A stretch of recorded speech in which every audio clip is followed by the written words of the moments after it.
এই দুনিয়া এখন তো আর সেই দুনিয়া নাই, মানুষ নামের মানুষ আছে দুনিয়া বোঝাই,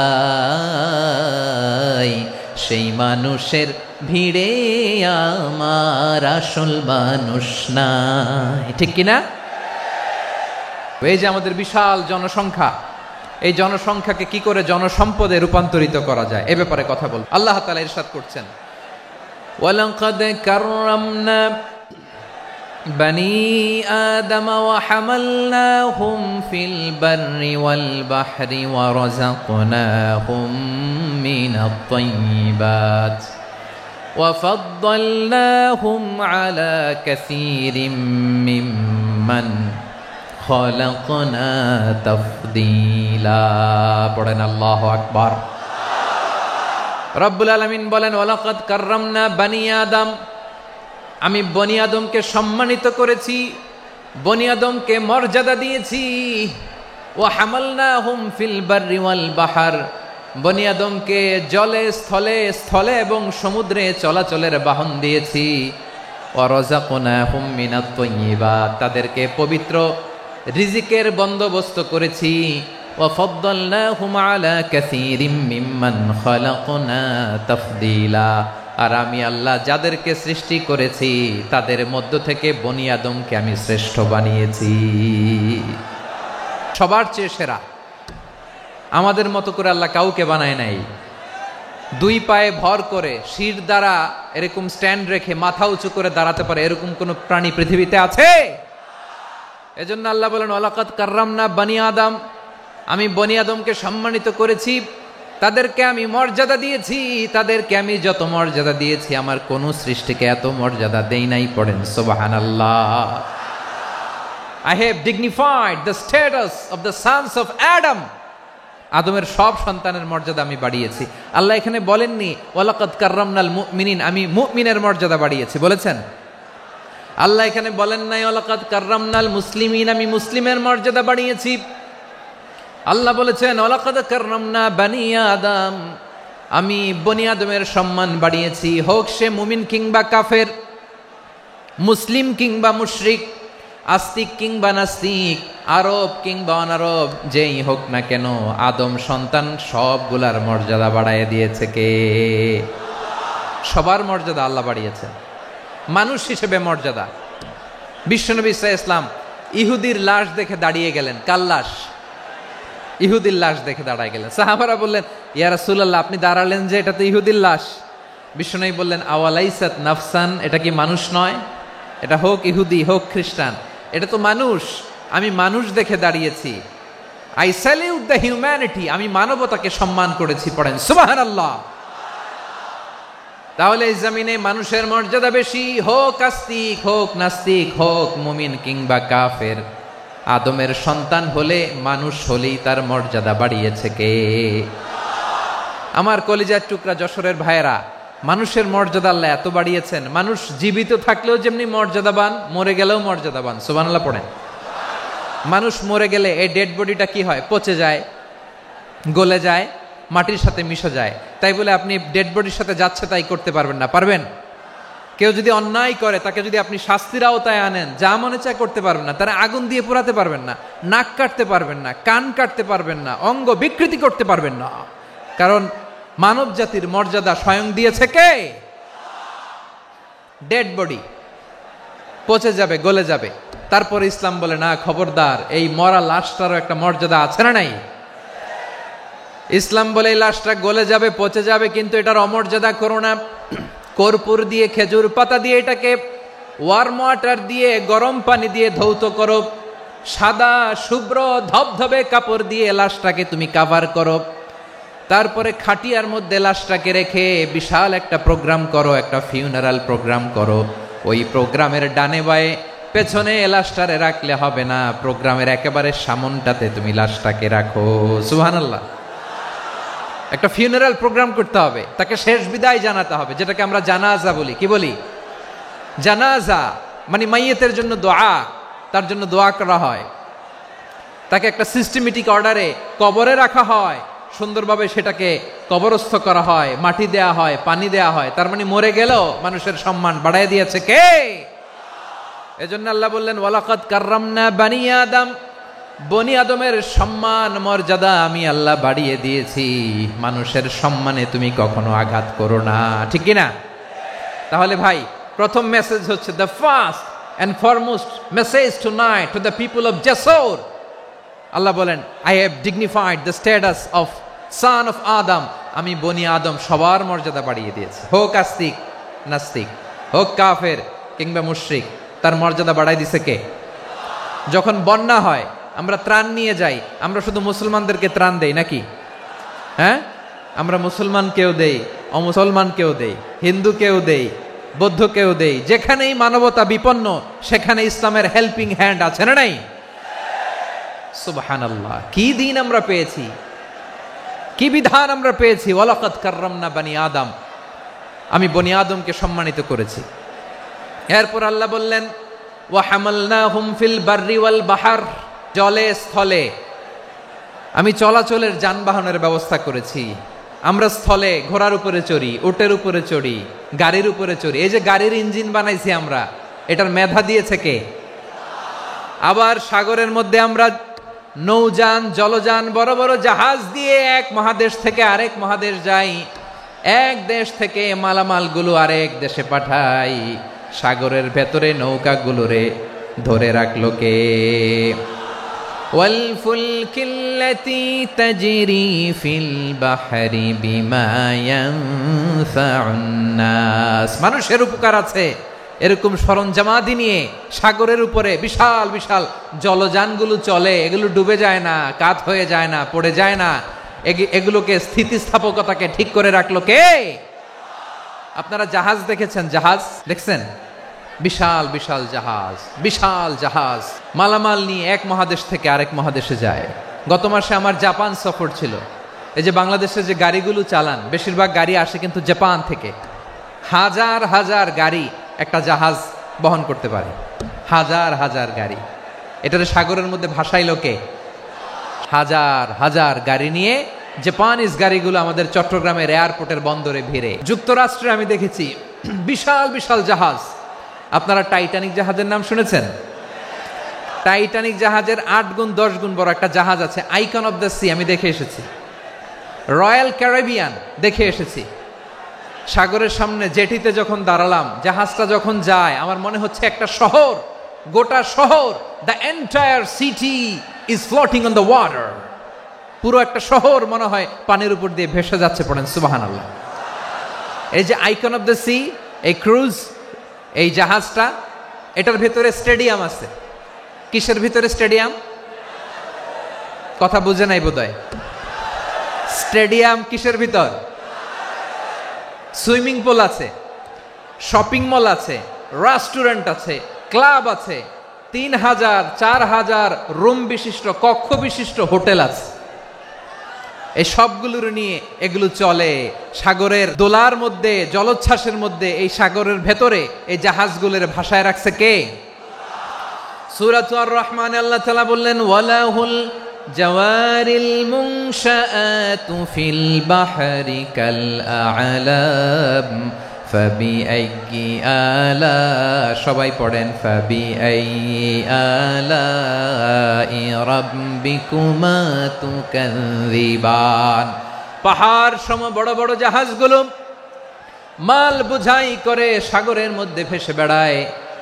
এগুলো দিয়ে মালামাল বহন করা যায়, মানুষরা এক দেশ থেকে আরেক দেশে যায়। এই জাহাজগুলোরে সাগরের ভেতরে ভাসায় রাখলো কে?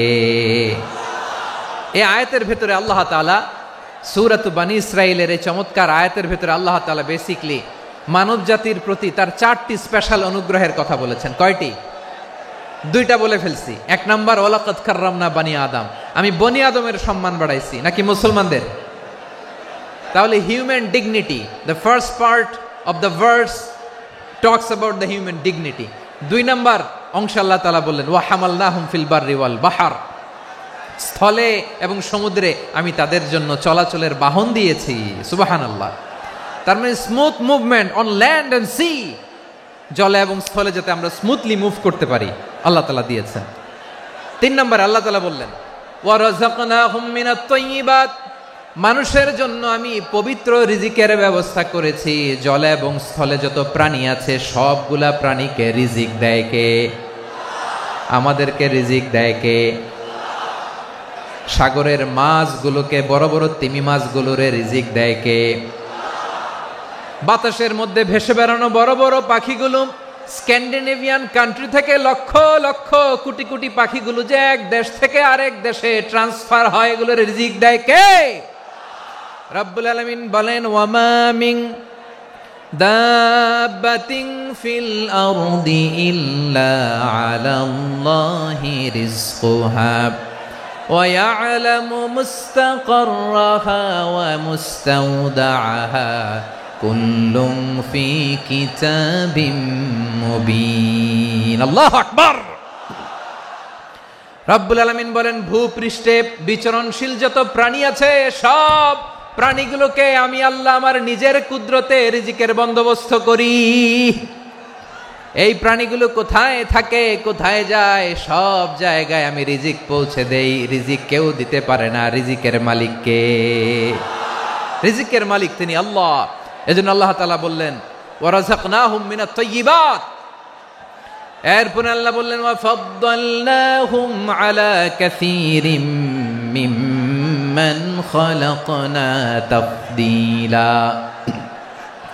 আমি যত প্রাণী সৃষ্টি করেছি সকল প্রাণীর মধ্যে মানুষের মর্যাদা শ্রেষ্ঠত্ব আমি দিয়েছি। সুবহানাল্লাহ পড়েন। তাহলে 1 নম্বরে আল্লাহ বললেন আমি বনি আদমের মর্যাদা বাড়ালাম। এরপরে বললেন স্থলে এবং সমুদ্রে চলাচলের জন্য যানবাহন দিলাম। 3 নম্বরে আল্লাহ বললেন পবিত্র রিজিকের ব্যবস্থা করে দিলাম। এরপরে আল্লাহ বললেন যত প্রাণী আছে, সৃষ্টি আছে, সবগুলার উপরে আমি মানুষকে শ্রেষ্ঠত্ব দিলাম। সুবহানাল্লাহ। তাহলে সবচেয়ে বেশি শ্রেষ্ঠত্ব মানুষের। কার? মানুষের। শুধু তাই নয় প্রিয় ভাইরা, আকাশ এবং জমিনে যা কিছু আছে সবকিছু মানুষের জন্য, মানুষের কল্যাণে, মানুষের প্রয়োজনে, মানুষের বশীভূত করে সৃষ্টি করেছেন কে? রব্বুল আলামিন বলেন হুয়াল্লাযী খালাকা লাকুম মা ফিল আরদি জামিআ। এই জমিনের মধ্যে যা কিছু আমি আল্লাহ সৃষ্টি করেছি সব কিছু আমি মানুষের জন্য সৃষ্টি করেছি। পড়েন সুবহানাল্লাহ। হুয়াল্লাযী খালাকা লাকুম মা ফিল আরদি জামিআ। যা আছে সব আমাদের জন্য, সব আমাদেরকে সার্ভিস দেওয়ার জন্য, আমাদের উপকারের জন্য, আমাদের কল্যাণের জন্য। আওয়াজ করে সবাই পড়ুন আল্লাহু আকবার। অন্য আয়াতে আল্লাহ বললেন ওয়াসাখখারা লাকুম মা ফিস সামাওয়াতি ওয়া মা ফিল আরদি জামিআম মিন ইন্না ফি যালিকা লাআয়াতিন লিকাউমিন ইয়াতাফাক্কারুন। প্রথম আয়াতে আল্লাহ বললেন জমিনে যা আছে সব তোমাদের কল্যাণে আমি সৃষ্টি করলাম। এরপরে আল্লাহ বললেন আকাশেও যা আছে সব তোমাদের জন্য সৃষ্টি করলাম, তোমাদের অনুগত বানায় দিলাম। পড়েন সুবহানাল্লাহ। মানুষের কি ব্রেইন দেখেন, মানুষ জমিন ছেড়ে আকাশে চলে যায়। পাখি দেখে মানুষের শখ হলো পাখি যেহেতু উঠতে পারে আমরাও পারবো। অরবিল রাইট, উইলবার রাইট, 2 ভাই মিলে আঁকাঝোঁকা করতে করতে করতে করতে প্লেন বানায় ফেললো। কোন সুবহানাল্লাহ। এখন পাখিও ওরে, আমরাও ওরি। এরপরেই মানুষের কৌতূহল থামে না এখানে। মানুষ চলে গিয়েছে চাঁদে। কোথায় গেছে? এখন কিন্তু চাঁদে জমি বিক্রি হয় জানেন। পৃথিবী নিয়ে মারামারি শেষ, রাশিয়া আমেরিকা এখন ধরছে চাঁদ আর মঙ্গল গ্রহ। এখন চাঁদে জমি বিক্রি হয়, মঙ্গলে জমি বিক্রি হয়। এই চাঁদ, মঙ্গল, বৃহস্পতি, শনি সব আল্লাহ তাআলা আমাদের জন্য বানিয়েছেন। সুবহানাল্লাহ পড়েন। মানুষ সাগরের উপরে চড়ে, শূন্যে ভেসে বেড়ায়, পাহাড় কেটে সুড়ঙ্গ বানায়, টানেল বানায়। মানুষ ব্রডব্যান্ডের লাইন নিয়ে যায় সাগরের ভেতর দিয়ে, এক দেশ থেকে আরেক দেশে, এক মহাদেশ থেকে আরেক মহাদেশে। সুবহানাল্লাহ পড়েন। তার মানে গোটা বিশ্বের সব কিছুর উপরে control, superiority over all creatures, সব কিছুর উপর কন্ট্রোল, মনিটরিং, নিয়ন্ত্রণ, এটা প্রতিষ্ঠা করে দিয়েছে কে? এজন্যই মানুষের শ্রেষ্ঠত্ব। ওয়ালাকাদ কাররামনা বানি আদম, আমি বনি আদমের সম্মান বাড়িয়েছি।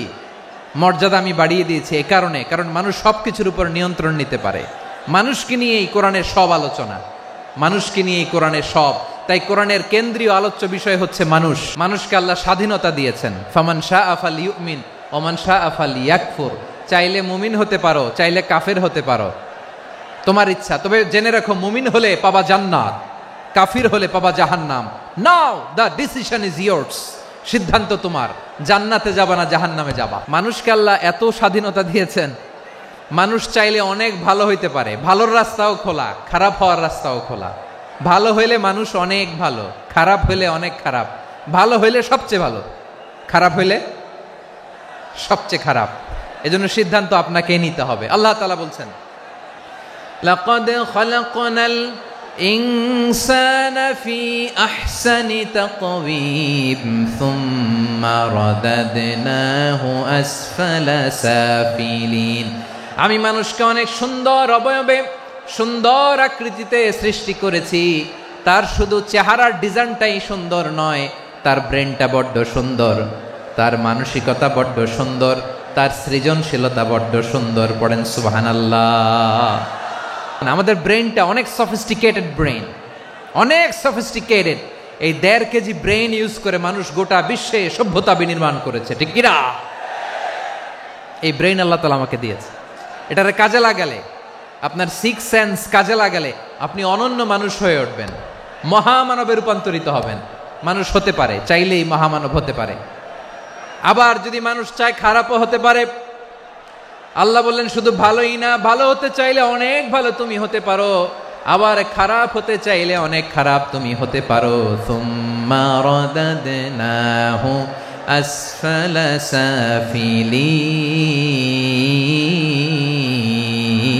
সাফিলিন। খারাপ হলে একেবারে খারাপ হতে পারো, নিকৃষ্ট হলে একেবারে নিকৃষ্ট হতে পারো, ভালো হলেও ভালো হতে পারো। মানুষ শ্রেষ্ঠত্বে ফেরেশতাকে ছাড়িয়ে যায়, আর অধপতনে সে পশুকেও হার মানায়। এটার প্রমাণ কি? মানুষ শ্রেষ্ঠ হইলে যে ফেরেশতার চেয়েও সেরা, তার প্রমাণ কি? আল্লাহ তাআলা বলছেন, ওয়া ইয কুলনা লিল মালাইকাতি ইসজুদু লি আদম ফাসাজাদু ইল্লা ইবলিস আবা ওয়াস্তাকবারা ওয়া কানা মিনাল কাফিরিন। আল্লাহ বলেন, স্মরণ করো সে সময়ের কথা যখন আমি ফেরেশতাদেরকে বললাম, ও ফেরেশতারা আদমকে সেজদা দাও। সব ফেরেশতারা সম্মান সূচক সেজদা আদমকে দিল। তারা আদমের জন্য সেজদায় লুটিয়ে পড়ল, একজন ছাড়া, তার নাম ইবলিস। আওয়াজ করে বলেন, তার নাম কি? সে অহংকার প্রদর্শন করলো, সে কাফের হয়ে গেল। বাকি সব ফেরেশতারা সেজদা দিল। সুবহানাল্লাহ। আবার আদম আলাইহিস সালামকে আল্লাহ জিজ্ঞেস করলেন, সব বলে দিল উত্তর, কিন্তু ফেরেশতাদেরকে একই প্রশ্ন জিজ্ঞেস করলেন, তারা উত্তর করতে পারে নাই। তার মানে এর মধ্য দিয়ে প্রমাণিত হয়, মানুষ ভালো হলে ফেরেশতার চেয়েও ভালো, ফেরেশতার চেয়েও মানুষের মর্যাদা বাড়িয়ে দিয়েছে কে? সব নূরের ফেরেশতা যখন মাটির আদমকে সেজদা দেয়, এটা প্রমাণ করে ফেরেশতার চেয়েও মানুষের মর্যাদা বাড়িয়ে দিয়েছে কে? তুমি মাটির আদমকে প্রথম সৃষ্টি করিয়া ঘোষণা করিয়া দিলে শ্রেষ্ঠ বলিয়া, তাই তো নূরের ফেরেশতা করে আদমকে সেজদা। ঠিক কিনা বলেন? তাই তো নূরের ফেরেশতা করে আদমকে সেজদা। সবার চেয়ে সম্মান দিলে মাটির আদমকে। আল্লাহু আল্লাহু তুমি জাল্লে জালালুহু, শেষ করা তো যায় না গে তোমার গুণগান। পড়েন না? পড়েন। আল্লাহু আল্লাহু তুমি জাল্লে জালালুহু, শেষ করা তো যায় না গে তোমার গুণগান। আল্লাহু আল্লাহু। আল্লাহু আকবার। আদমের মর্যাদা বেশি, মানুষের মর্যাদা বেশি।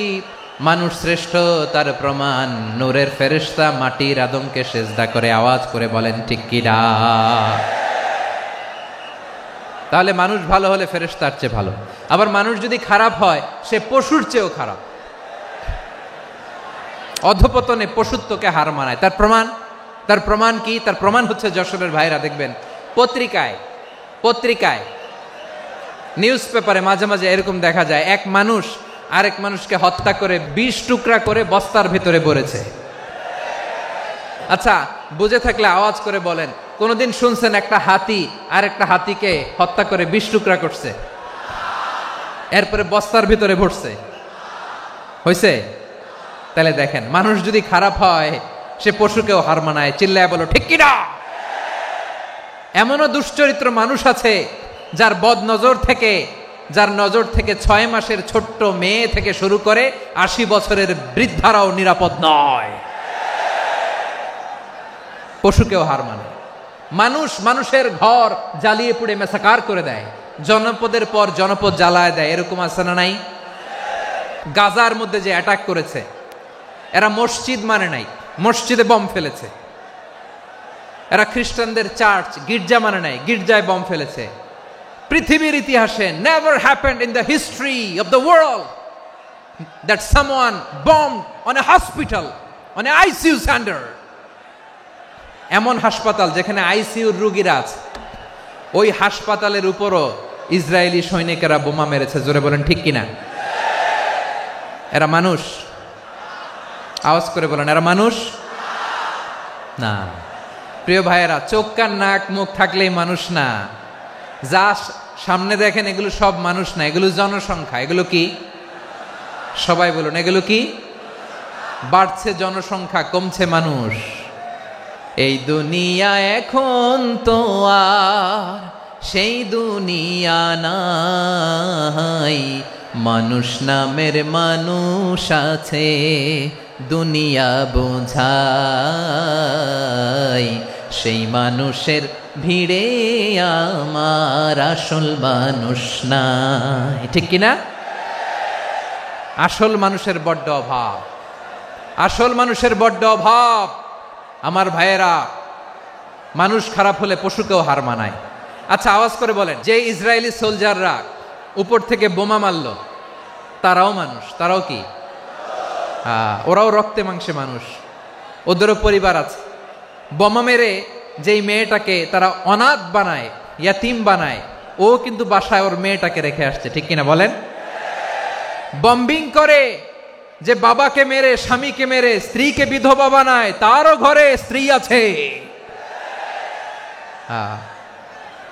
উপর থেকে বম মেরে মানুষ মেরে দিচ্ছে, তারাও মানুষ।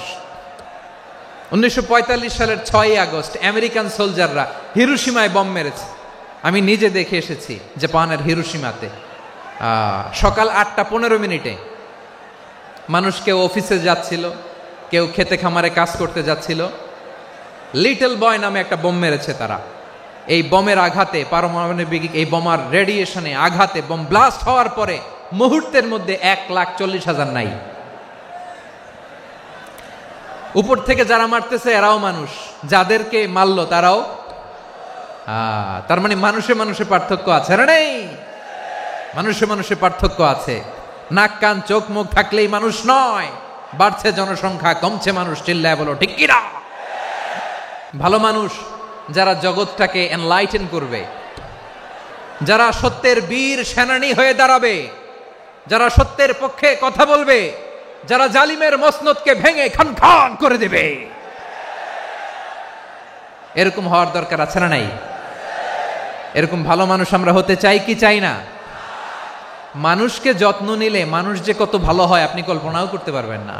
মানুষকে নার্চারিং করলে, মানুষকে পলিশ করলে, মানুষকে গ্রুমিং করলে, মানুষকে সঠিক তারবিয়া দিলে মানুষ অনন্য হয়ে ওঠে। প্রতিটি মানুষ অনন্য। আমি অনন্য, আপনি অনন্য, আমরা সবাই অনন্য। সুবহানাল্লাহ বলেন। মানুষকে আল্লাহ তাআলা দিয়েছেন অসীম ক্ষমতা, অসীম ক্ষমতা। সুবহানাল্লাহ। একটা মানুষ পারে না এমন কিছু নাই, বিশ্বাস করতে হবে। মানুষ যা কল্পনা করতে পারে ওইটা মানুষ করে দেখাতে পারে। তুমি তোমার কল্পনার রাজ্যকে সাজাও, তোমাকে হারাতে পারে এমন কোন শক্তি আল্লাহর জমিনে নাই। তোমার কি শক্তি, কি সম্ভাবনা তুমি জানোই না মিয়া। তুমি এদিকে তাকাও কেন? তোমার রাস্তা তো ওই দূরে। তুমি কোথায় যাবে, আল্লাহ তোমার টেনে কোথায় নিয়ে যাবে তুমি কিছুই জানো না। Plan big, dream big. কল্পনার শক্তিকে বড় করো। মানুষ যা কল্পনা করতে পারে মানুষ তা করে দেখাতে পারে। মানুষের কাছে অসাধ্য কিছু নাই মৃত্যু ছাড়া, এক্সেপ্ট ডেথ। মৃত্যু ছাড়া মানুষ সবকিছুকে জয় করতে পারে।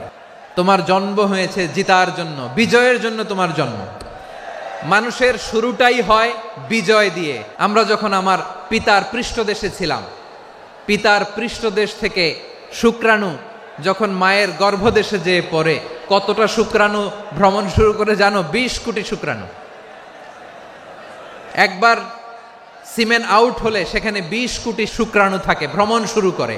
ওই 20 কোটি শুক্রাণুর মধ্য থেকে তুমি আমি আজকে এক বিকশিত শুক্রাণু মানব রূপে পৃথিবীতে এসেছি। সুবহানাল্লাহ। ওই 20 কোটি শুক্রাণুর প্রতিযোগিতায় সবাইরে পেছনে ফেলে সেদিন আমি সফল হয়েছিলাম, সেদিন আমি বিজয়ী হয়েছিলাম। সেদিন আমি এত ছোট ছিলাম, মাইক্রোস্কোপ দিয়েও আমার অস্তিত্ব টের পাওয়া যায় না।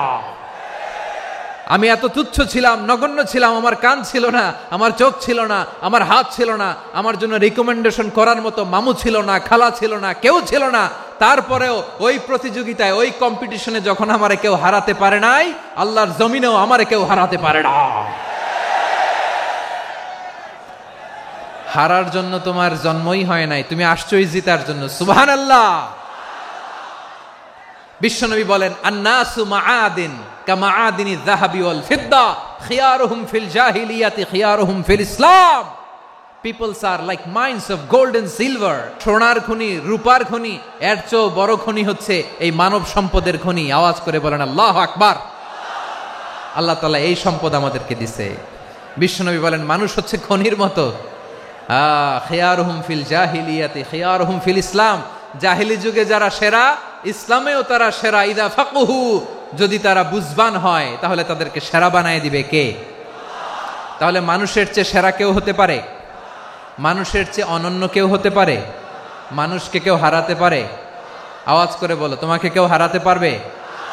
এই সাহস জাগছে আজকের আলোচনা থেকে।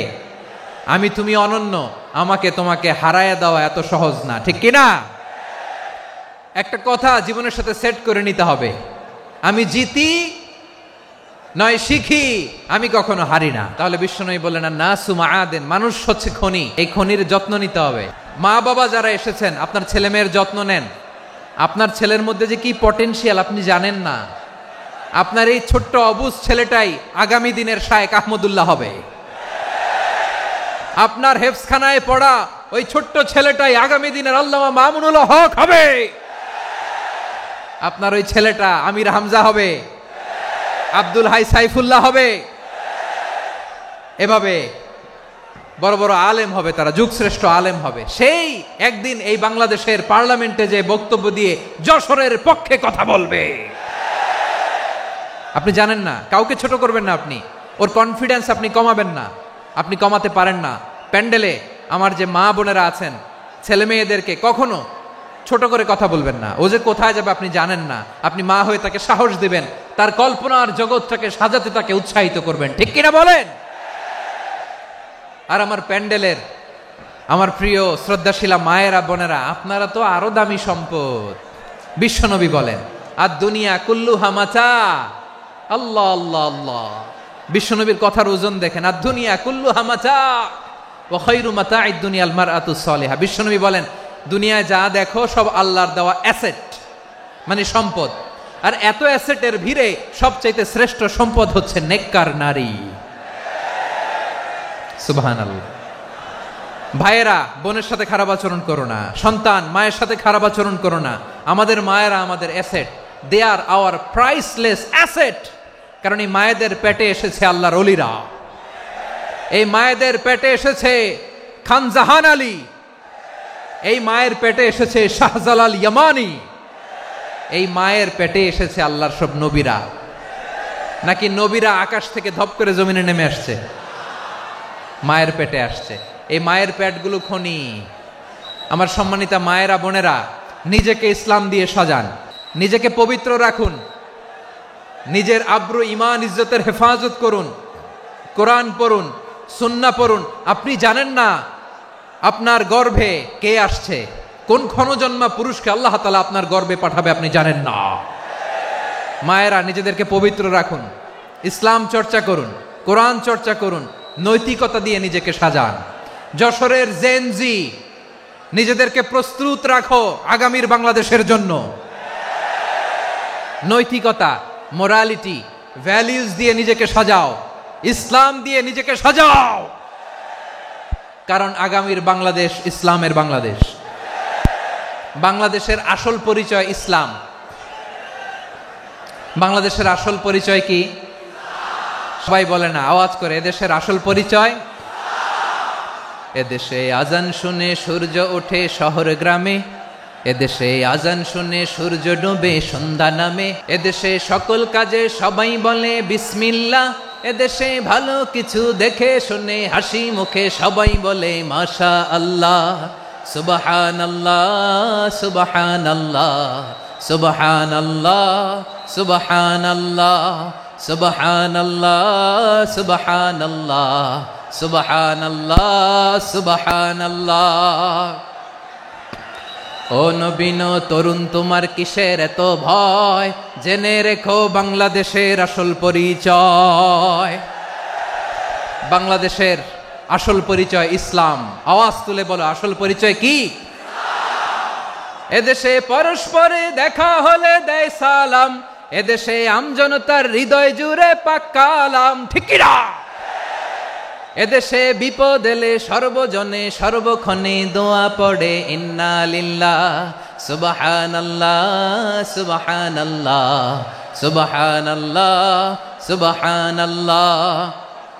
এদেশে আজান শুনে সূর্য ওঠে শহর গ্রামে, এদেশে আজান শুনে সূর্য ডুবে সন্ধ্যা নামে, এদেশে সকল কাজে সবাই বলে বিসমিল্লাহ, এদেশে ভালো কিছু দেখে শুনে হাসি মুখে সবাই বলে মাশা আল্লাহ সুবহানাল্লাহ। আওয়াজ করে সুবহানাল্লাহ সুবহানাল্লাহ সুবহানাল্লাহ সুবহানাল্লাহ। সবাই একসাথে সুবহানাল্লাহ সুবহানাল্লাহ সুবহানাল্লাহ সুবহানাল্লাহ। এদেশের আসল পরিচয় কি? আওয়াজ করে বলতে ভয় লাগে। এদেশের আসল পরিচয় কি? ইসলাম দিয়ে আমাদের সংসদ ভবন চলুক, আমরা চাই কি চাই না?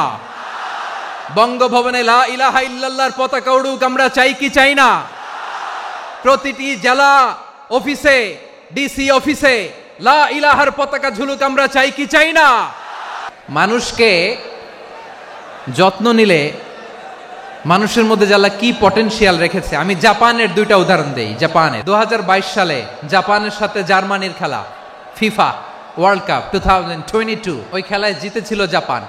জিতেছিল 22 সালের এই ফিফা ওয়ার্ল্ড কাপে জাপান ফুটবল খেলায় জিতে as a part of their celebration তারা খেলার পরে পুরো স্টেডিয়ামটারে ক্লিন করে, the fan base of Japan, লক্ষ লক্ষ মানুষ খেলা দেখতে যায়, তো এত ডাস্টবিনও তো নাই, তো যারা ডাস্টবিনে জায়গা পায় নাই তারা এই যে চকলেটের প্যাকেট, পানির বোতল, চিপসের প্যাকেট তারা এদিকে সেদিকে রেখে দিয়েছে। জাপানের ভক্তরা, জাপানের ফলোয়াররা as a part of their celebration তারা খেলার পরে পুরো স্টেডিয়ামের সব ময়লা আবর্জনা ক্লিন করে তারপরে বিদায় নিয়েছে। তাদেরকে কি ক্লিন করার দায়িত্ব দেওয়া হয়েছিল?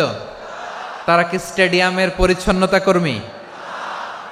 তাদের আকল, তাদের সিক্স সেন্স তাদেরকে বলেছে। ছোটবেলা থেকে জাপান গভর্নমেন্ট ওদেরকে এত পরিচ্ছন্নতা শেখায়, ক্লিনলিনেস অ্যাওয়ারনেস ক্যাম্পেইন করায়।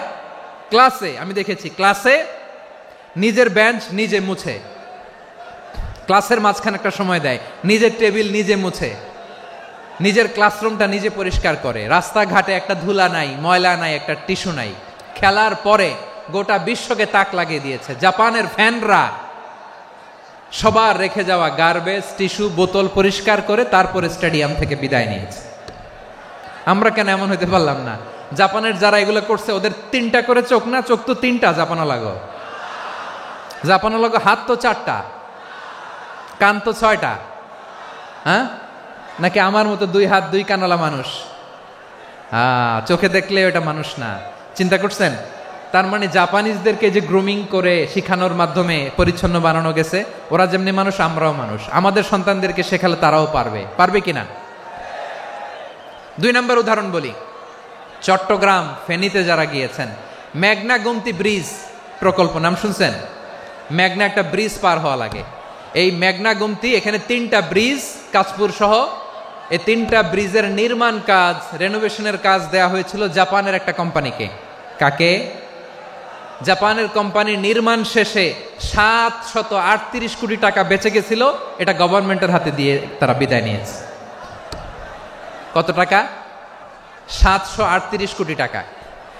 যত প্রাক্কলিত ব্যয় নির্ধারণ করা হয়েছে সব টাকা সরকার, তৎকালীন সরকার 2019-এর সরকার, কারা ছিল তো জানেন? এই 2019-এর সরকার তাদেরকে দিয়েছে। তারা রিনোভেশন নির্মাণ শেষে 738 কোটি টাকা অতিরিক্ত বেঁচে গেছিল, এটা আবার গভর্নমেন্টের হাতে বুঝাই দিয়ে তারা বিদায় নিচ্ছে। আমরা কেন এমন হইতে পারলাম না? জাপানের ওরাও মানুষ, আমরাও মানুষ, তার মানে মানুষে মানুষে পার্থক্য আছে না নাই?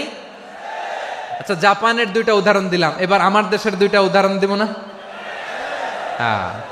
বাংলাদেশের দুইটা উদাহরণ দেয়। 1 নম্বর উদাহরণ, গত সপ্তাহে আপনারা জানেন কক্সবাজার আমার একটা প্রোগ্রাম ছিল, তো হেলিকপ্টারে গিয়েছিলাম। ফেনী জেলা যখন পার হচ্ছি আমি দেখলাম 3টা উইন্ডমিল চিনেন তো? বিশাল পিলার, 3টা-4টা পাখা থাকে, বায়ু বিদ্যুৎ কেন্দ্র, বাংলাদেশের প্রথম বায়ু বিদ্যুৎ কেন্দ্র এটা।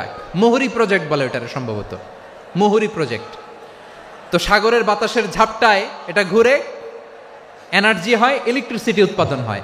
তো আমি পাইলটকে বললাম, ভাই এগুলো থেকে কেমন ইলেকট্রিসিটি উৎপাদন হয়? কয়, হুজুর একটুও হয় না, কিছুই হয় না। কিছুই হয় না মানে? বলে, হুজুর বাংলাদেশে যত উইন্ডমিল আছে এটার পাখা একটাও ঘুরে না। আল্লাহ, বলেন কি? তাহলে এই যে কোটি কোটি টাকা ব্যয় করে যে উইন্ডমিল, কয় হুজুর উপরে ফিটফাট, ভিতরে সদরঘাট। তার মানে কোটি কোটি টাকা দিয়ে এই উইন্ডমিল বানায়, এখানে কিছু নাই, দুর্নীতির আড্ডাখানা, আখড়াখানা বাংলাদেশ, ঠিক কিনা বলেন? হায় রে, জাপানিজরাও মানুষ, আমরাও মানুষ। আমার এক নিকটাত্মীয় সরকারি চাকরিজীবী, উনি আমাকে বললেন, বাংলাদেশের আর একটা উদাহরণ দেই। উনি আমাকে বললেন যে প্রতি বছর আমাদের অফিসের ফার্নিচার চেঞ্জ করে। আমি বললাম, প্রতি বছর ফার্নিচার চেঞ্জ করে কেন? বলে যে ফার্নিচার নতুন পারচেজ করলেই তো ওইখানে টাকা, নতুন কিনতে পারলেই টাকা, নতুন উন্নয়নের সবক শোনাতে পারলেই টাকা। প্রথম আলোর রিপোর্ট, কি আলো? প্রথম আলোর রিপোর্ট, গত 15 বছরে উন্নয়নের নামে লুটপাট হয়েছে প্রায় 3.25 লাখ কোটি টাকা।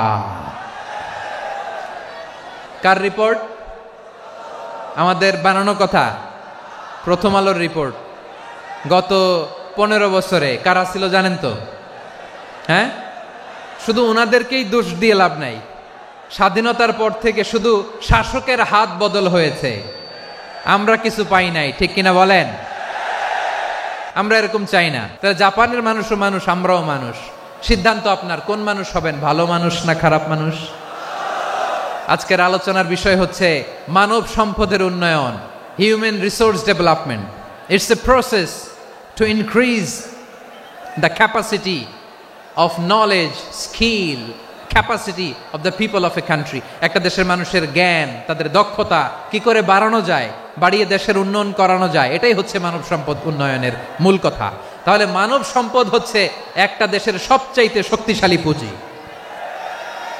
প্রাকৃতিক সম্পদ, খনিজ সম্পদের চেয়েও দামি হচ্ছে মানব সম্পদ। আল্লাহ তাআলা দয়া করে আমাদেরকে এই মানব সম্পদ দিয়েছেন। আসুন আমাদের এই মানুষগুলোকে আমরা সোনার মানুষ বানাই। রাজি আছেন তো সবাই? রাজি আছেন? মানুষ পারে না এমন কোনো কিছু নাই, চাইলে সব পারে। এজন্য মানুষকে তারবিয়া দিতে হবে, যথাযথভাবে তাদেরকে গড়তে হবে। আসুন আমরা সিরাতের আয়নায় বিশ্বনবীর জীবনী থেকে দেখি তিনি কিভাবে হিউম্যান রিসোর্সকে ম্যানেজ করতেন। বিশ্বনবী, he was a very good talent hunter, চৌকস ট্যালেন্ট হান্টার ছিল। কার মধ্যে কি ট্যালেন্ট আছে দেখলেই বুঝে ফেলতেন। সুবহানাল্লাহ পড়বেন না? কি নবী আমরা পেয়েছি! He was a very good talent hunter. আমার নবী তিনি চৌকস ট্যালেন্ট হান্টার ছিলেন। কার মধ্যে কি প্রতিভা বের করতেন, ওই প্রতিভাকে ইসলামের কল্যাণে কাজে লাগাতেন। যাকে যেই জায়গায় সেট করলে ভালো হবে তাকে ওই জায়গায় সেট করতেন। কয়েকজন সাহাবীর জীবনী শোনাই। আবু মাহজুরা রাদিয়াল্লাহু তাআলা আনহু, মক্কার মুয়াজ্জিন, আগে ছিল মুশরিক, পরে হয়েছে মুমিন। উনি কিভাবে মুমিন হইলেন এই ঘটনাটা একটু আপনাদের শোনাতে চাই। আবু মাহজুরা রাদিয়াল্লাহু তাআলা আনহু কিভাবে মুসলিম হলেন, আওয়াজ করে শুনেন। হুনাইনের যুদ্ধ, 8ম হিজরি, বিষ্ণু ঈসা ইসলাম হুনাইনের যুদ্ধ শেষে ফিরতেছেন। পথিমধ্যে বেলাল রাদিয়াল্লাহু তাআলা আনহু আজান দিচ্ছেন। কি দিচ্ছেন? তো পাশে ছিল মুশরিকদের একটা পল্লী, কিছু মুশরিক তরুণ, কিছু অমুসলিম কিশোর, তারা আজানকে ব্যঙ্গ করতেছে। আমাদের বাংলায় মুখ ভেঙ্গানো বলে আর কি। বেলাল রাদিয়াল্লাহু তাআলা আনহু আজান দিচ্ছেন, ওই বাচ্চাগুলো মুশরিক, তো ওরা আজানকে ব্যঙ্গ করতেছে, বিকৃতি করে ওরাও আজান দিচ্ছে। উদ্দেশ্য হচ্ছে আজানকে নিয়ে ঠাট্টা করা। উদ্দেশ্য কি? ঠাট্টা করা। ব্যাপারটা মনে কষ্ট পাওয়ার মতো ব্যাপার না? কিন্তু বিশ্বনবী ওইখানে দেখেন কি খুঁজলেন। বিশ্বনবী খেয়াল করলেন অমুসলিম কিশোরদের মধ্য থেকে একটা কিশোরের গলাটা বড় দরাজ গলা, কণ্ঠটা বড় সুন্দর। খেয়াল করে দেখলেন যে কিছু কিশোর বেলালের আজানকে ব্যঙ্গ করে, বিকৃতি করে, কিন্তু একজনের কণ্ঠ দেখতে পাচ্ছেন না এত দূরে, কিন্তু কণ্ঠটা বড় সুন্দর, দরাজ গলা। বিশ্বনবী সাহাবীদেরকে বললেন, ধরো এগুলারে, ধরো। সবগুলারে ধরে বিশ্বনবী সামনে আনা হলো। ওরা হাঁটু গেড়ে বসলো। বিশ্বনবী বললেন, তোমাদের মধ্যে কে যেন ব্যঙ্গ করে আজান দিচ্ছিল, তার গলাটা বড় উঁচু, গলার বেসটা বড় মজবুত, মেলোডিয়াস, সুমধুর কণ্ঠ। কে? আবু মাহজুরা বলে, আমার বন্ধুরা সবাই আমার দিকে আঙ্গুল দেখায়, আমি পড়ে গেছি বিপদে। রাসূল সাল্লাল্লাহু আলাইহি ওয়াসাল্লাম বাকি অমুসলিম তরুণদেরকে ছেড়ে দিলেন, বললেন তোমরা যাও। এবার আবু মাহজুরারে পাইছে। আবু মাহজুরার চুলের মধ্যে হাত দিলেন বিশ্বনবী, মাথায় হাত দিয়ে বললেন, এবার আজান দাও দেখি। আবু মাহজুরা বলে, আমি তো আজান দিতে জানি না, কারণ আমি তো বেলালেরটা শুইনা দিছি, আমার তো মুখস্থ নাই, আমি তো আজান দিতে জানি না। বিশ্বনবী বললেন, জানো না? তাহলে আসো, আমি তোমারে শিখাই দেই। সুবহানাল্লাহ পড়েন। আবু মাহজুরা হাঁটু গেড়ে বসে, বিশ্বনবীর মোবারক হাত আবু মাহজুরার চুলের মধ্যে। বিশ্বনবী আজানের মুআল্লিম আবু মাহজুরাকে বলতেছে, ঠিক আছে তোমারে শিখাই দিচ্ছি, আমি যা যা বলবো আমার সাথে সাথে বলো, পারবা? আবু মাহজুরা বলে, পারবো। বিশ্বনবী আজান দিচ্ছেন, মাথায় হাত দিয়ে আল্লাহু আকবার, আল্লাহু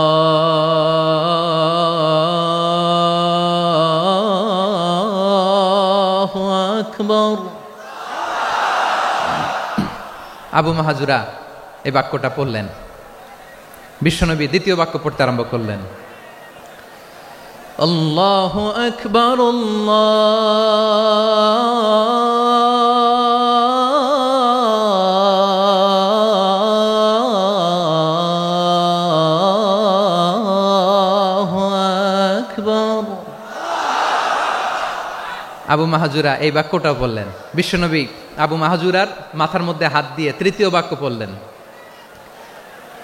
আশহাদু আল্লা ইলাহা ইল্লাল্লাহ।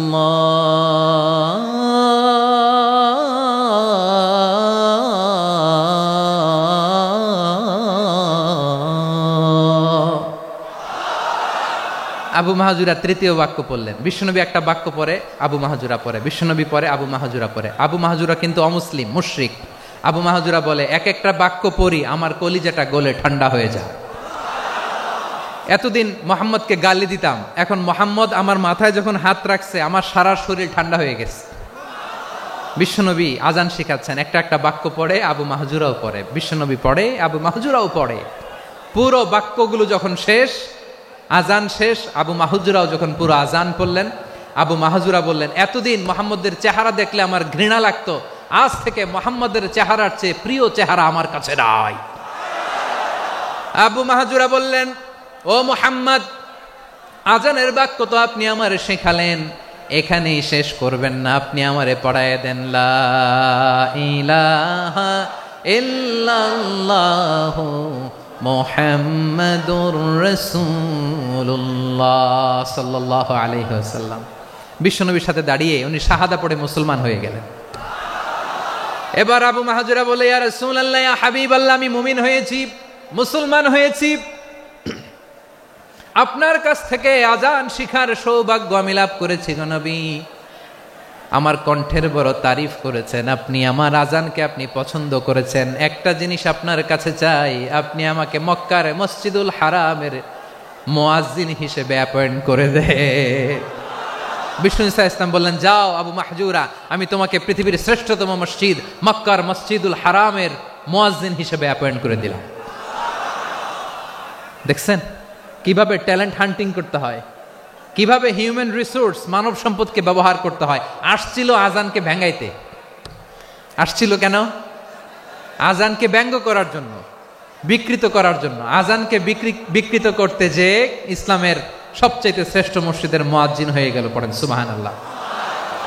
হযরত আবু মাহজুরা রাদিয়াল্লাহু তাআলা আনহু ওনার এই সুললিত কণ্ঠ ব্যবহার করে মসজিদুল হারামে এত সুন্দর করে আল্লাহু আকবার বলে আজান দিতেন, মানুষগুলোর, মুসল্লিগুলোর, মক্কাবাসীর হৃদয়কে তিনি বিগলিত করে দিতেন। মানুষের হৃদয়কে ঠান্ডা হয়ে যেত। শুধু এখানেই শেষ না আমার যশোরের ভাইয়েরা, বিশ্বনবী যখন সাইয়েদনা আবু মাহজুরা রাদিয়াল্লাহু তাআলা আনহুকে আজান শিখাচ্ছিলেন, বলেন তো বিশ্বনবীর হাতটা কোথায় ছিল? আবু মাহজুরার মাথার সামনে, এই চুলের উপরে ছিল। আবু মাহজুরা ওই স্মৃতিটাকে ধারণ করবার জন্য, ওই স্মৃতিকে বহন করার জন্য বিশ্বনবীর মোবারক হাত আবু মাহজুরার কপালের চুলের যেই জায়গায় লেগেছে, মৃত্যুর আগের দিন পর্যন্ত আবু মাহজুরা মাথার ওই চুলে কোনোদিন ছুরি আর কামার লাগায় নাই, সেখানে কেচি লাগায় নাই, চুলের মধ্যে খুর লাগায় নাই। আবু মাহজুরা ডান দিকের চুল কাটতো, বাম দিকের চুল কাটতো, পেছনের চুল কাটতো, সামনের চুল কাটতো না। আবু মাহজুরা রাদিয়াল্লাহু তাআলা আনহুর সামনের চুলগুলো বড় হতে হতে যখন এত বড় হয়ে যায়, তিনি চুলগুলো পেঁচিয়ে মাথার মধ্যে রাখতেন, তারপরে তিনি পাগড়ি পরতেন। সবাই জিজ্ঞেস করতো, আবু মাহজুরা এটা আবার কেমন স্টাইল? দেখতে তোমারে কি বিদঘুটে লাগে? কেমন অড লাগে? কেমন খারাপ দেখা যায়? মক্কায় এমন কোন মানুষ তো দেখি নাই ডানে চুল কাটে, বায়ে চুল কাটে, পেছনে চুল কাটে, সামনে কাটে না। ওরে আবু মাহজুরা, কেমন দেখা যায় তোমারে? তুমি সামনের চুল কাটো না কেন? আবু মাহজুরা বলে, আমি হাঁটু গেড়ে পেয়ারা নবীর সামনে বসেছিলাম, আমার এই মাথার চুলের মধ্যে মুবারক হাত লাগিয়ে বিশ্বনবী নিজে আমাকে আজানের প্রতিটা বাক্য শিক্ষা দিয়েছেন। বিশ্বনবীর মোবারক হাত, পবিত্র হাত আমার মাথার চুলের যেই জায়গায় লেগেছে, আমি চাই ওই চুলগুলা নিয়ে আমি আমার কবরের ভিতরে যাব। সাইয়েদনা আবু মাহজুরা রাদিয়াল্লাহু তাআলা আনহু ইন্তেকালের আগের পর্যন্ত মাথার সামনের চুলগুলা কাটে নাই। মাথার সামনের চুল তিনি কাটেন নাই। সুবহানাল্লাহ বিহামদি। কেমন ভালোবাসতেন বিশ্বনবী সাহাবীদেরকে, সাহাবারা কেমন ভালোবাসতেন বিশ্বনবীকে। সামনের চুলগুলো বড় হতে হতে এত বড় ছিল, পেঁচিয়ে রেখে পাগড়ি পরতেন, কাটতেন না। নবীর হাত লেগেছিল। সুবহানাল্লাহ পড়েন। তাহলে what is the lesson? Moral of the story কি? মোরাল অফ দ্য স্টোরি হচ্ছে, আসছিল আজানকে ব্যঙ্গ করার জন্য, বিকৃত করার জন্য, হয়ে গেল মসজিদুল হারামের মুয়াজ্জিন। দেখেন বিশ্বনবী একটা খারাপ সিচুয়েশনের মধ্যে থেকে কি ভালো জিনিস বের করে আনলেন। আমি যে শুরুতে বলেছি কিভাবে তিনি হিউম্যান রিসোর্সকে ডেভেলপ করেছেন, ম্যানেজ করেছেন। তিনি যে চৌকস ট্যালেন্ট হান্টার ছিল, দেখেন সবার মধ্যে থেকে এর বাছাই করে মুয়াজ্জিন বানাই দিয়েছেন। সুবহানাল্লাহ পড়েন। তার মানে এই না সবাইরে ধরে ধরে উনি মুয়াজ্জিন বানাইছেন। যার যেই ট্যালেন্ট আছে তাকে ওই কাজে অ্যাসাইন করেছেন। যার যেই প্রতিভা আছে তার প্রতিভাকে ইসলামের কাজে লাগিয়েছেন। সুবহানাল্লাহ পড়েন। যায়েদ বিন সাবিত রাদিয়াল্লাহু তাআলা আনহু নাম শুনেছেন? বিশ্বনবী দেখলেন মদিনার এই আনসারী সাহাবী হাইলি ট্যালেন্টেড, ইন্টেলেকচুয়াল, মেরিটোরিয়াস, জ্ঞানের প্রতি তার আকর্ষণ, মারাত্মক আকর্ষণ। বিশ্বনবী তাকে দায়িত্ব দিলেন, কোরআন যা নাজিল হয় তুমি লিখো, কাতিবুল ওয়াহি বানায় দিলেন। সুবহানাল্লাহ। যায়েদ বিন সাবিতরে আবার আজান শিখান নাই, কারণ তার মধ্যে বিশ্বনবী প্রতিভা দেখেছেন, একাডেমিক প্রতিভা। বিশ্বনবীর একাডেমিক প্রজেক্টগুলো তিনি হ্যান্ডেল করতেন। যায়েদ বিন সাবিত ছিল বিশ্বনবীর ব্যক্তিগত সচিব। কি ছিল? ব্যক্তিগত সচিব। বোঝেন নাই? বিশ্বনবীর ব্যক্তিগত সচিব এবং দোভাষী। ইহুদিরা কিছু লিখে দিলে এটার অর্থ বিশ্বনবীরে বুঝায় দিতেন, আবার ইহুদিদের কাছে কিছু লিখতে হলে তিনি লিখে দিতেন। বিশ্বনবী একদিন বললেন, ইন্নী ওয়াল্লাহি মা আমানু ইয়াহুদা আলা কিতাব। ইহুদিরা যে চিঠি পাঠায় অর্থ তো বুঝি না, আরেক ইহুদি আইনে অর্থ করা লাগে। আবার ইহুদিদের কাছে কিছু লিখে পাঠাইতে চাইলে আমরা তো লিখতে পারি না, ইহুদিরে দিয়ে লেখা লাগে। ওরা যে পয়রা শোনায় লিখে দেয়, আমি ওদের বিশ্বাস করি না। আমার নিজের একজন লোক দরকার। বিশ্বনবী এই যায়েদ বিন সাবিতকে চুজ করলেন ল্যাঙ্গুয়েজের জন্য। উনি বললেন, যায়েদ তোমার সফট স্কিলকে ডেভেলপ করতে হবে, তুমি হিব্রু ল্যাঙ্গুয়েজ শিখে ফেলো। যায়েদ বিন সাবিত বলল, বিশ্বনবীর মোটিভেশন আর ইন্সপিরেশন পেয়ে আমি 15 দিনে ইহুদিদের এই হিব্রু ল্যাঙ্গুয়েজ শিখে ফেললাম। শুধু শিখে ফেললাম না, হাত্তা হাদিকতু, even I became master in the language. এই ভাষা আমি পারদর্শী হয়ে গেলাম। এরপরে ইহুদিরা চিঠি লিখে পাঠালে আর কোনো ইহুদি ডাকা লাগতো না, আমি নবীর এটার অর্থ শুনে পরে বুঝাই দিতাম। আবার ইহুদিদের কাছে চিঠি লেখা লাগলে আমি যায়েদ বিন সাবেত চিঠি লিখে দিতাম। সুবহানাল্লাহ। দেখেন, এত সাহাবীর মধ্য থেকে বিশ্বনবীর একাডেমিক প্রজেক্ট, ব্যক্তিগত সচিব, দোভাষী হিসেবে তিনি যায়েদ বিন সাবেতের মতো তরুণকে নির্বাচিত করেছেন। কেমন ট্যালেন্ট হান্টার ছিল আমার নবী! সুবহানাল্লাহ পড়বেন না? বিশ্বনবীর ইন্তেকালের পরে সাইয়েদনা আবু বকর রাদিয়াল্লাহু তাআলা আনহু যখন খলিফা হয়ে আসলেন, কোরআনকে সংকলনের দায়িত্ব দেয়া লাগবে, কোন সাহাবীকে দিবেন? সব সাহাবারা মিলে পরামর্শ করলেন। সাইয়েদনা আবু বকর, ওমর সবাই মিলে এই বিশাল কোরআন সংকলনের গুরু দায়িত্ব বিশ্বনবীর ব্যক্তিগত সচিব, বিশ্বনবীর দোভাষী, বিশ্বনবীর সিলেক্ট করাই লোক যায়েদ ইবনে সাবেত রাদিয়াল্লাহু তাআলা আনহুকে দিয়েছে। এই যে আজকের যে কোরআন পড়েন, এটা আগে এরকম ছিল না। কোরআন নাজিল হলে সাহাবারা চামড়ার, ওটের চামড়ায় লিখে ফেলতো, ওটের চ্যাপ্টা হাড্ডির মধ্যে লিখে ফেলতো, গাছের গুড়ির মধ্যে লিখে ফেলতো, বিভিন্ন জনের কাছে ছড়ানো ছিটানো ছিল।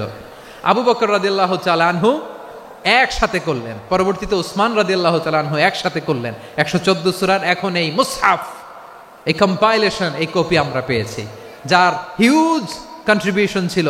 এই পুরো কোরআন কম্পাইলেশনের প্রজেক্ট ম্যানেজার ছিল যায়েদ বিন সাবেত রাদিয়াল্লাহু তাআলা আনহু। কোরআন কম্পাইলেশনের প্রজেক্ট ম্যানেজার। দেখেন, উনারে মাথায় হাত দিয়ে আজান শিখায় নাই। সুবহানাল্লাহ কইবেন না? তাহলে প্রথম সাহাবী আবু মাহজুরাকে মুয়াজ্জিন বানাইলেন, যায়েদ বিন সাবেতকে ব্যক্তিগত সচিব আর দোভাষী বানালেন, মুসআব ইবনে উমাইর রাদিয়াল্লাহু তাআলা আনহুকে ইসলামের প্রথম অ্যাম্বাসেডর বানালেন। কি নাম? He was the first ambassador in Islam. ইসলামের প্রথম ডিপ্লোম্যাট, ইসলামের প্রথম কূটনৈতিক মুসআব ইবনে উমাইর, মক্কার তরুণ যুবক। উনি পারফিউম লাগাইলে মানুষ দেখলেই বুঝতো এটা মুসআব লাগাইছে। এমন স্মার্ট, ড্যাশিং ফেস, এমন পার্সোনালিটির মানুষ ছিল মুসআব রাদিয়াল্লাহু তাআলা আনহু। কারণ যিনি ইসলামের স্পোকম্যান হবেন, মুখপাত্র হবেন, তার স্মার্ট হওয়ার দরকার আছে না নাই?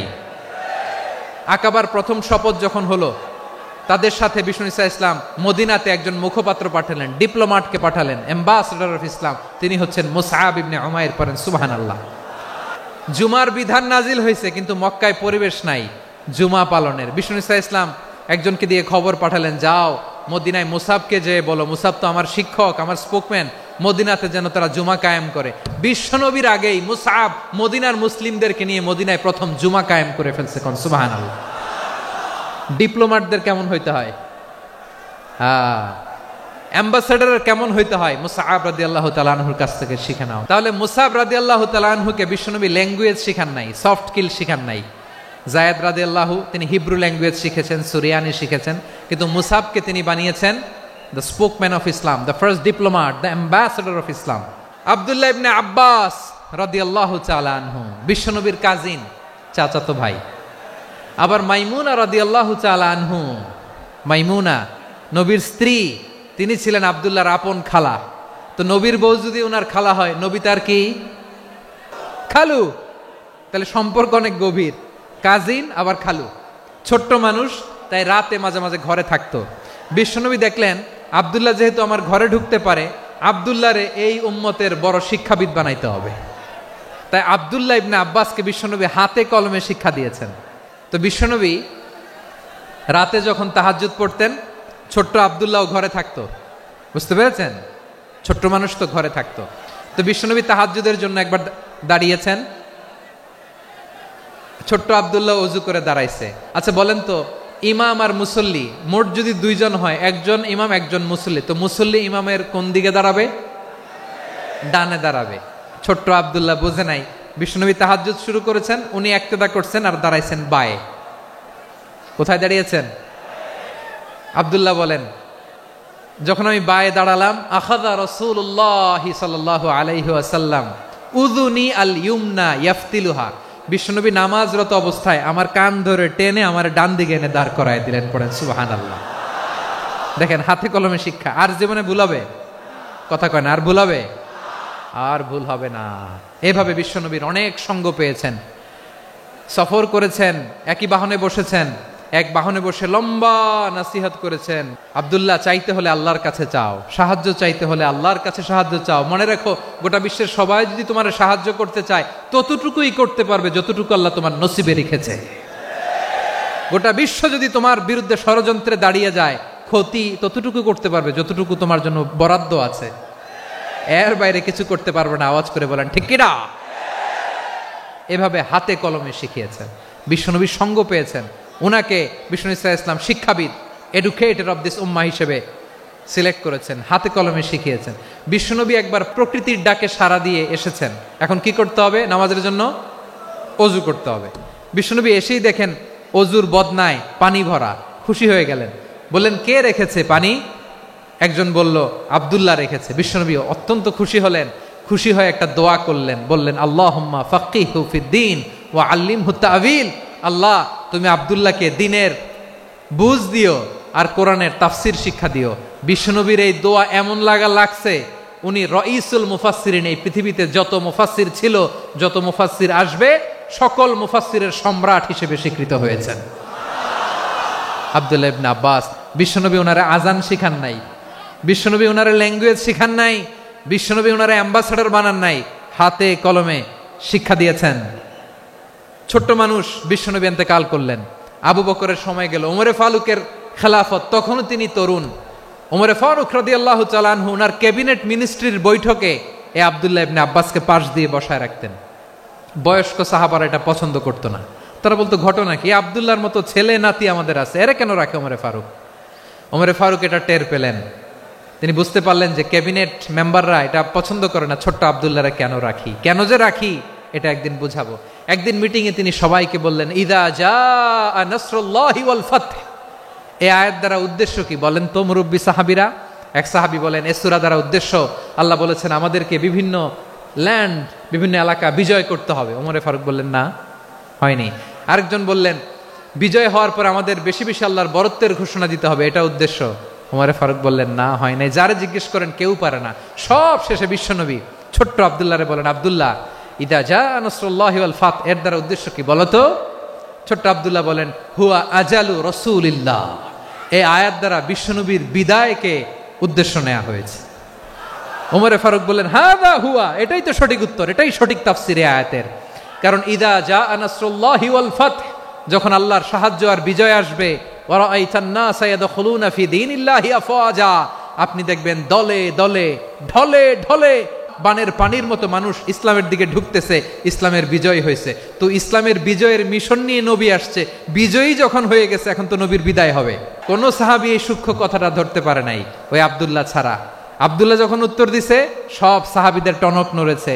এরপর থেকে কোনো ক্যাবিনেট মিটিং এ আর কোনো সাহাবারা কোনো প্রশ্ন করে নাই, আওয়াজ করে পড়েন সুবহানাল্লাহ। বিশ্বনবী আব্দুল্লাহ ইবনে আব্বাসকে দ্য এডুকেটর অফ দ্য উম্মাহ, উম্মার শিক্ষাবিদ হিসেবে গ্রহণ করেছেন। আওয়াজ করে পড়তে হবে আল্লাহু আকবার। সাহাবীদের নামগুলো মনে থাকবে? এক নম্বরে আবু মাহজুরা, মুয়াজ্জিন বানাইছেন। যায়েদ ইবনে সাবিত, দোভাষী, ট্রান্সলেটর অফ প্রফেট, এবং তিনি ছিলেন বিশ্বনবীর ব্যক্তিগত সচিব। মুসআব ইবনে উমাইর, the first ambassador and diplomat of Islam. আব্দুল্লাহ ইবনে আব্বাস, এই উম্মার সবচেয়ে বড় এডুকেটর, শিক্ষাবিদ। আরেকজন ছিল আব্দুল্লাহ ইবনে মাসউদ রাদিয়াল্লাহু তাআলা। দুই আব্দুল্লাহ, আব্বাস গেল, আরেকজন হচ্ছে মাসউদ। মক্কার তরুণ, ছাগল পালতো মুশরিকের। বিশ্বনবী আর আবু বকর রাদিয়াল্লাহু তাআলা আনহু একবার গেলেন, যে দেখে এই তরুণ দাঁড়ায় আছে। বিশ্বনবী বলেন আমি খুব ক্ষুধার্ত, তোমার কাছে কি দুধ আছে ছাগলের? আব্দুল্লাহ আছে, ওয়ালাকিন আনা মু'তামান, কিন্তু যে দুধ আছে এটা আমানতের, আমি দিতে পারবো না। বিশ্বনবী এইটা শুনেই তারা টার্গেট করে ফেলছে। আনা মু'তামান, দুধ আছে কিন্তু এটা আমার মালিকের, আমি তো দরদ দেখাই আমার মালিকের দুধ, আপনি পথিক, আপনারে দিতে পারি না। বিশ্বনবী টার্গেট করে ফেলছেন, এরে আমার কাজে লাগাইতে হবে। বিশ্বনবী বললেন আচ্ছা ঠিক আছে দুধ দিও না, কিন্তু এমন ছাগি আছে কিনা যেই ছাগির সাথে কোনো ছাগলের মিলন হয় নাই, তার ওলানে দুধও আসে নাই, বাচ্চাও নাই, এরকম ছাগির থেকে যদি আমি দুধ খাই তাহলে তো সমস্যা নাই। বলতেছে এরকম ছাগির থেকে দুধ খাইলে সমস্যা নাই, কারণ এরকম ছাগির ওলান থেকে দুধ আসবেও না। বলতেছে ঠিক আছে এরকম একটা ছাগি নিয়ে আসা হলো। বিশ্বনবী বিসমিল্লাহ বলে ওই ছাগির ওলানে হাত দিলেন। হাত দিতে দেরি, পুরো ওলানটা দুধে ভরে যেতে দেরি হয় না। বিশ্বনবী আর আবু বকর রাদিয়াল্লাহু তাআলা আনহু দহন করে পেট ভরে খেলেন। এই দৃশ্য আব্দুল্লাহ ইবনে মাসউদের হৃদয়ে দাগ কাটলো। এই মুআজিজা দেখে তিনি বললেন, আশহাদু আল্লা ইলাহা ইল্লাল্লাহ ওয়া আশহাদু আন্না মুহাম্মাদুর রাসূলুল্লাহ। তিনি ষষ্ঠ মুসলিম ছিলেন, 6 নম্বর মুসলমান।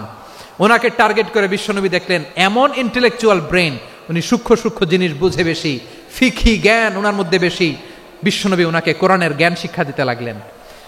উনি বিশ্বনবী সবার কাছে কোরআন শোনায়, কিন্তু বিশ্বনবী নিজে আব্দুল্লাহ ইবনে মাসউদের কাছ থেকে কোরআন শুনতো। বিশ্বনবী একবার বললেন, ইকরা আলাইয়া ইয়া মাসউদ। ইবনে মাসউদ একবার শোনাও তো কোরআন দেখি। আব্দুল্লাহ ইবনে মাসউদ বলে, আকরাউ আলাইকা ওয়া আলাইকা উনজিল। নবী, আপনার উপর কোরআন নাজিল হয় আর আমি আপনার সামনে কোরআন পড়ব। বিশ্বনবী বললেন, ইন্নী উহিব্বু আন আসমাআহু মিন গায়রি। আমি নিজে পড়তে যেমনি ভালোবাসি, অন্যে পড়ুক আমি শুনবো, এটাও আমি ভালোবাসি। সূরা নিসা তিনি তেলাওয়াত করে শুনিয়েছেন।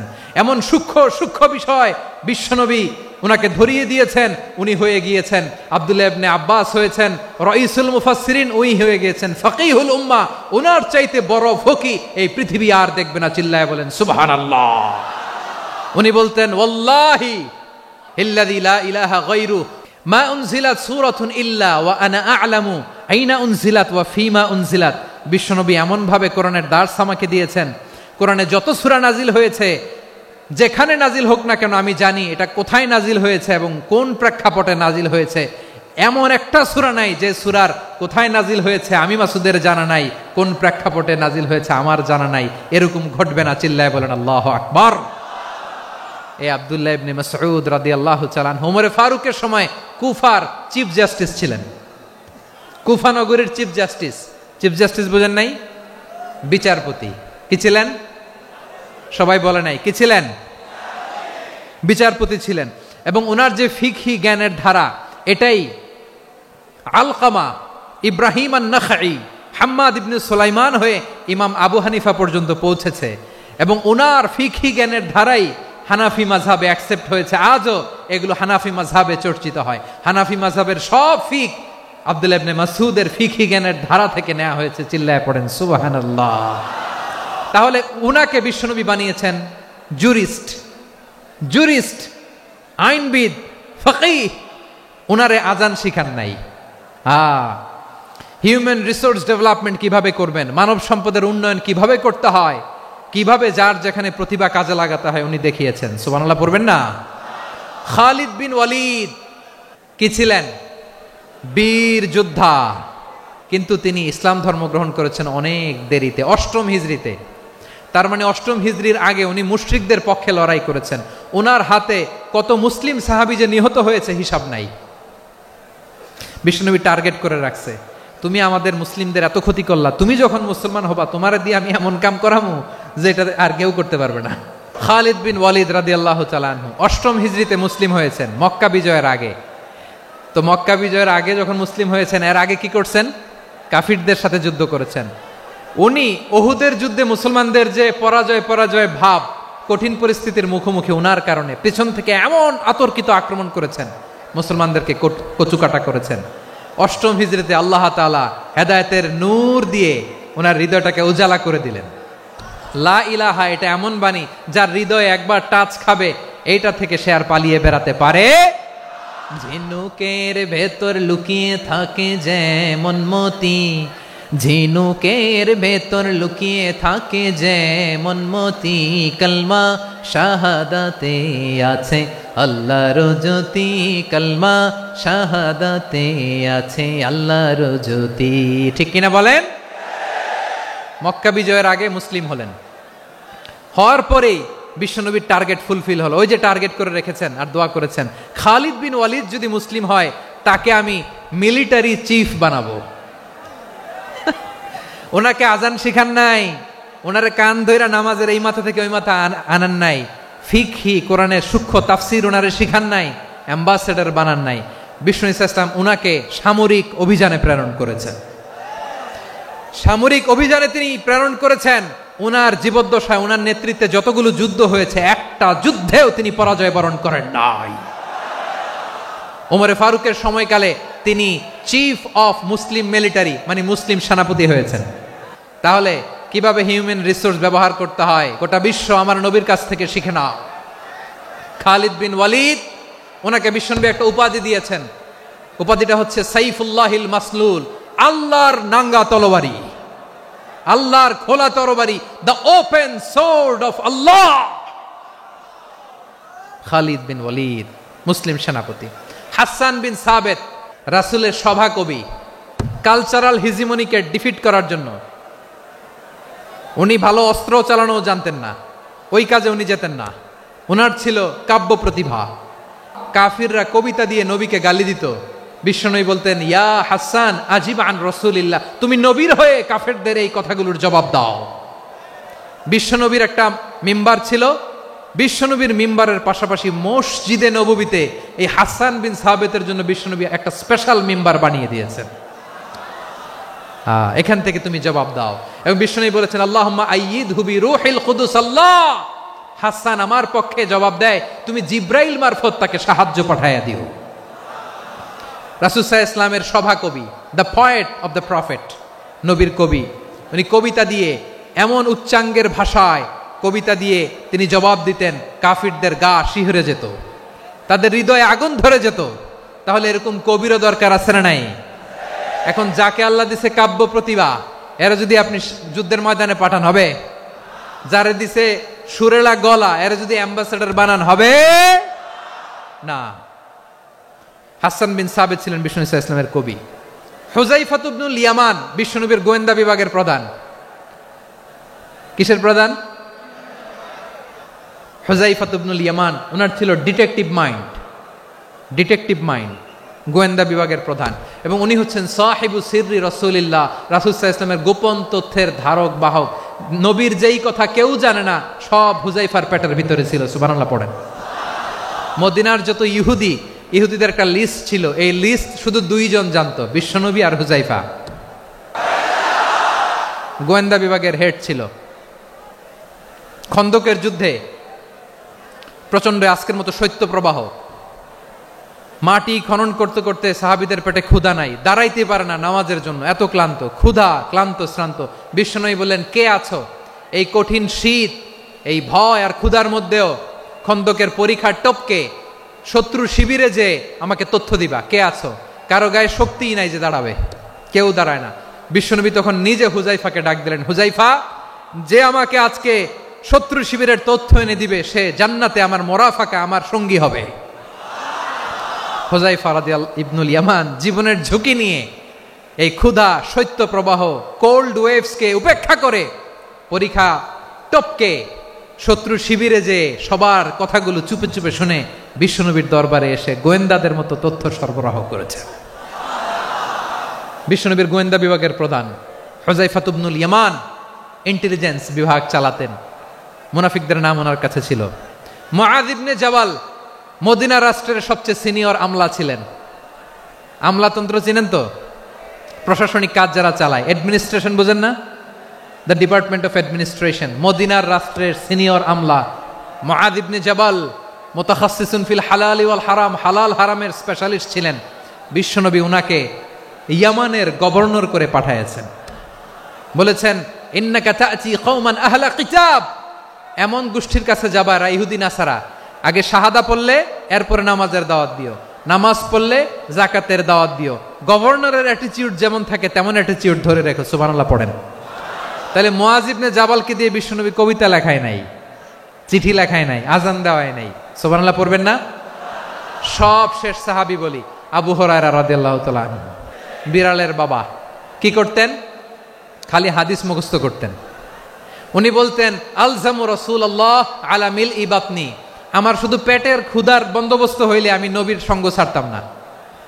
আমার আনসার সাহাবারা ক্ষেত খামারের কাজ করতো, আমার মুহাজির সাহাবারা ব্যবসা করতো, আর আমি নবীর সাথে সাথে থাকতাম। শুধু সকাল বিকাল দুই বেলা যদি আমার খাবারের বন্দোবস্ত হয়, আমি আর নবীর লক ছাড়ি না। সুবহানাল্লাহ কইবেন না? 5374টা হাদিস তিনি বর্ণনা করেছেন। সবচেয়ে বেশি হাদিস বর্ণনাকারী সাহাবী। হাদিস প্রিজার্ভেশনের কাজে বিশ্বনবী ওনাকে কাজে লাগিয়েছেন।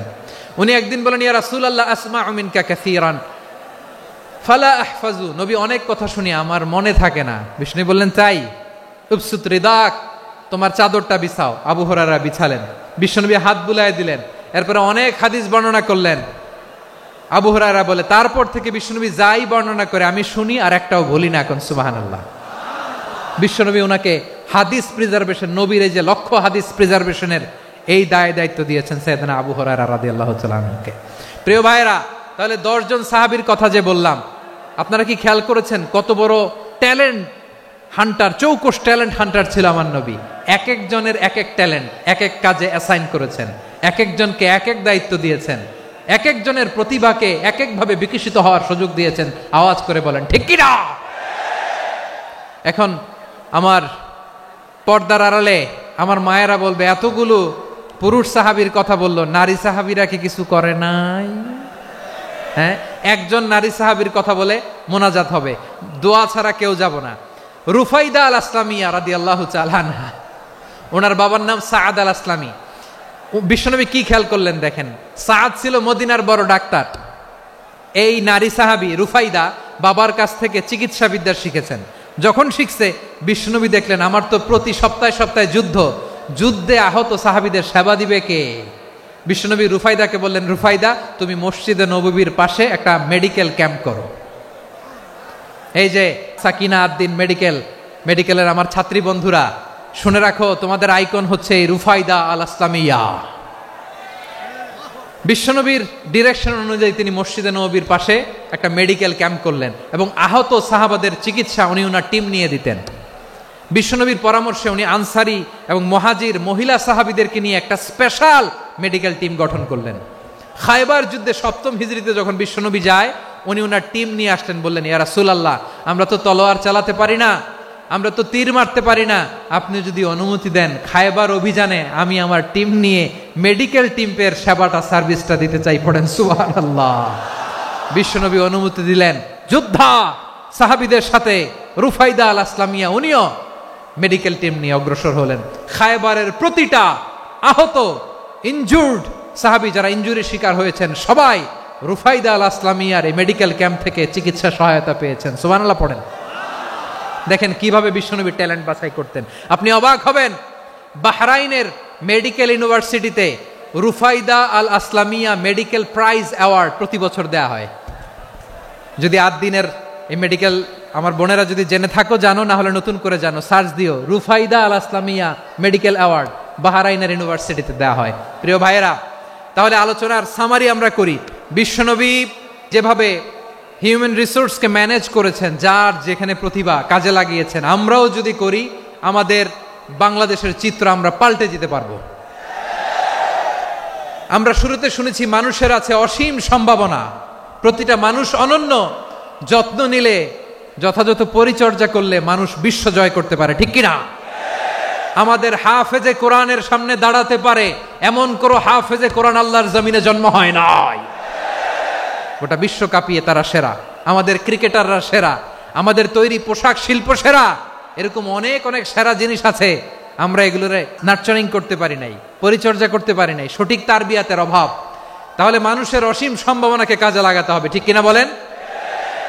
ইউনুস গভর্নমেন্টকে আমি বলবো, অল্প সময়ের জন্য আপনারা এসেছেন, সংস্কারও করতে হবে, আবার নির্বাচনও করতে হবে।